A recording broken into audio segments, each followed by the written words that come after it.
Sometimes people are easier to understand once they're gone, and even easier yet to understand, or at least want to, once they've died, which is really weird. But as I'm finding out with my dad, who died this past February, I kind of get him now.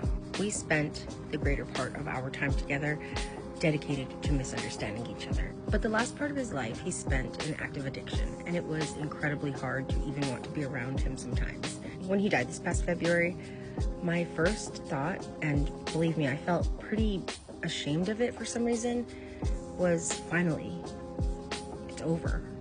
It was like waiting for the other shoe to drop this whole time. There's nothing more frustrating than watching somebody that you care for, or that you have a relationship or some sort of empathy or some sort of caring towards, go through active addiction, and everybody around them just enable them while you're sitting there telling or trying to tell people what's going on and your fears and your concerns, and it's just falling upon deaf ears. And mind you, addiction looks different for everybody.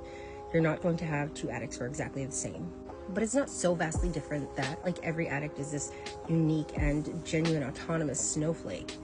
They all have the same problem. It's only a matter of time before that problem begins to manifest in the same ways. My dad didn't become an addict until I was in my 20s, and he just remained an addict until the day he died. It was a shock to everybody. Like, how? Who? What? Why? Who? What?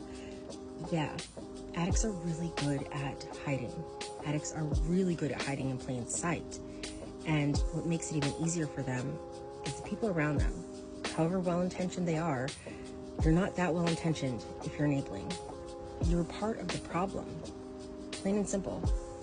Recovery is a million moments of monotony and trying to find momentum to get you from one day to the next, sometimes 1 hour to the next hour, can be incredibly difficult and draining. It feels like an effort and futility sometimes, and then you wake up and it's the next day and you've got 24 hours under your belt, and then you get 48, and so on and so forth. Recovery is one of the best things that I've ever done. But life still happens.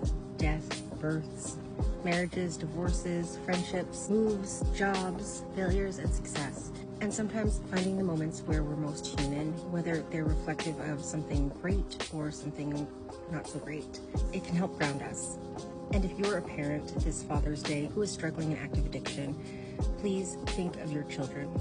I never, ever suggest that anybody quit for anybody else. I think that quitting has to happen when you're ready, and you're going to fail many times thinking that you're ready, and you're not. But if you have kids, that's the one place that I'm always going to say, it's not about you, and you've got to stop being as selfish as you are. Everything you want and everything that your kids deserve is just on the other side of where you're at now. Happy Father's Day to